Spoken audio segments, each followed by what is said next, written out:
अस्सलाम वालेकुम, welcome back to my channel. आपको एमडी कैट के नोट्स मिलेंगे जो कि मैंने एमडी कैट की जर्नी के दौरान बनाए थे। अब जल्दी से स्टार्ट करते हैं अपने टॉपिक को। आज का टॉपिक है हमारा ऑब्जेक्ट। अब ऑब्जेक्ट क्या है? ऑब्जेक्ट बेसिकली वो होता है जो नाउन या प्रोनाउन इनको हम रिप्रेजेंट कर सकते हैं। अब एक सेंटेंस अगर हम देखें कि he is going to school.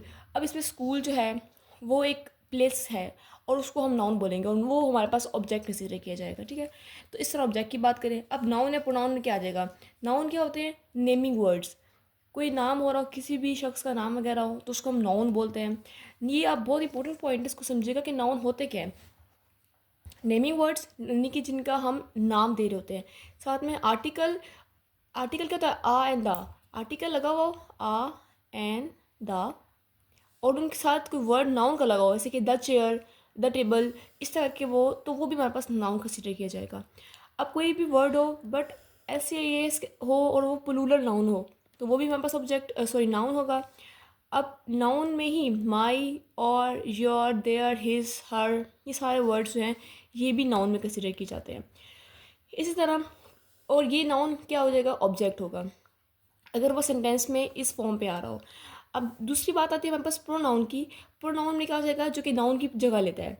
I, my, me, we और अस, यू, योर्स, दिस एंड। ठीक है, ओके। नेक्स्ट पॉइंट आता है हमारे पास, कुछ इंपॉर्टेंट नोट्स हैं। इसमें मैंने लिखा है कि इंग्लिश लैंग्वेज में ऑब्जेक्ट हमेशा दो ही चीज़ों का होता है। ऑब्जेक्ट हमेशा दो ही चीज़ों का होता है, या तो वर्ब का ऑब्जेक्ट होता है या तो प्रपोजिशन का ऑब्जेक्ट होता है। दो बातें हैं, बहुत इंपॉर्टेंट पॉइंट्स हैं ये। ऑब्जेक्ट क्या है बेसिकली? या तो वो वर्ब का ऑब्जेक्ट होगा। वर्ब क्या है? जो हम काम कर रहे हैं, काम वाली चीज़ को वर्ब बोलेंगे तो उसका ऑब्जेक्ट होगा, या प्रीपोजिशन का उसका ऑब्जेक्ट होगा। दो होते हैं इसके, ये बहुत इंपॉर्टेंट पॉइंट्स हैं।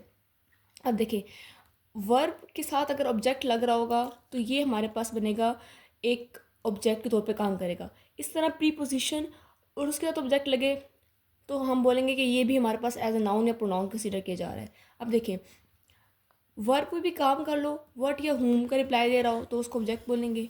और इस तरह प्रीपोजिशन का ऑब्जेक्ट, देखिए ना, प्रीपोजिशन का ऑब्जेक्ट, ये पॉइंट आ जाएगा।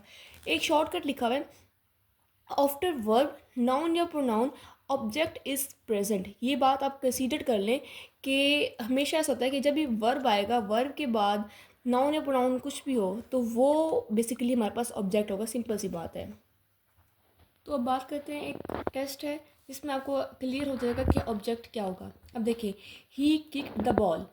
अब यहाँ पे बॉल देखा जाए तो ये नाउन है, किक्ड वर्ब है यानी कि वर्ब एक काम है। उसके बाद द बॉल आ गया है, हमने कहा था आर्टिकल आए और उसके बाद कोई भी हमारे पास वर्ब, कोई वर्ड हो तो उसको हम नाउन कंसीडर करेंगे। तो द बॉल हमारे पास नाउन है और इसी को हम ऑब्जेक्ट तौर पर कंसीडर करेंगे। ओके, अब देखिए, इसको मैंने दोबारा एक्सप्लेन किया हुआ है किस तरह कि the ball part of speech, noun, functions में इसके ऑब्जेक्ट आ जाएंगे और वर्ब किसी भी ऑब्जेक्ट का हो सकता है। नेक्स्ट एग्जांपल है शी किल्ड हिम। अब क्वेश्चन है, किसको किल किया? किसको जवाब मतलब ऑब्जेक्ट दे रहा है। आपको बात समझ आ रही हो कि किसको किल किया? हिम। और हिम यहाँ पे एक प्रोनाउन है और प्रोनाउन बेसिकली क्या है? ऑब्जेक्ट है। और किल्ड वर्ब की सेकंड फॉर्म है, ये ट्रांजिटिव है, इसको मैं आगे मजीद आपको डिटेल में बताऊंगी।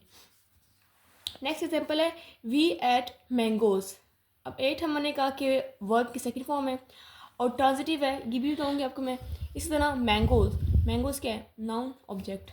I love you, simple, verb की सेकंड फॉर्म, यू प्रोनाउन है। तो ये सिंपल बात क्लियर हो रही है। इसी तरह कुछ एग्जाम्पल्स और हैं। The baby was crying. अब ये देखा जाए, इसमें वॉज हेल्पिंग वर्ब है, क्राइंग मेन वर्ब है। अब मेन वर्ब के बाद कोई ऑब्जेक्ट वगैरह नहीं है तो ये सेंटेंस बहुत इंपॉर्टेंट कंसीडर किया जा रहा है, इसमें कोई ऑब्जेक्ट नहीं है। शी केम ऑन टाइम, कब आई? व्हेन। ऑन टाइम, ऑन क्या है? प्रपोजिशन, टाइम, प्रपोजिशन के बाद आने वाला वर्ड ऑब्जेक्ट होगा और वो नाउन कंसीडर किया जाएगा। और इसको हम बोलेंगे कि प्रपोजिशन का ऑब्जेक्ट है ना कि वर्ब का ऑब्जेक्ट। ये बात बहुत इंपॉर्टेंट है कि प्रपोजिशन का ऑब्जेक्ट है ना कि वर्ब का। ठीक है, यानी कि ऑब्जेक्ट हु या हुम का रिप्लाई इस क्वेश्चन में नहीं दे रहा, वैसे ओवरऑल इसका रिप्लाई ही देता है। I am going to London, ये एक एग्जांपल दे रहा है। अगेन टू प्रपोजिशन है, ये है मेन वर्ब हमारे पास गोइंग है, लंदन प्रपोजिशन का ऑब्जेक्ट। आई होप आपको ये क्लियर हुआ होगा। तो यहाँ पे हमारी वीडियो एंड होती है। नेक्स्ट पार्ट पे हम स्टडी करेंगे सब्जेक्ट क्या होता है, एंड देन फिर हम आपको बताऊँगी कि सब्जेक्ट कॉम्प्लीमेंट क्या होता है। Thank you so much. अल्लाह हाफिज़।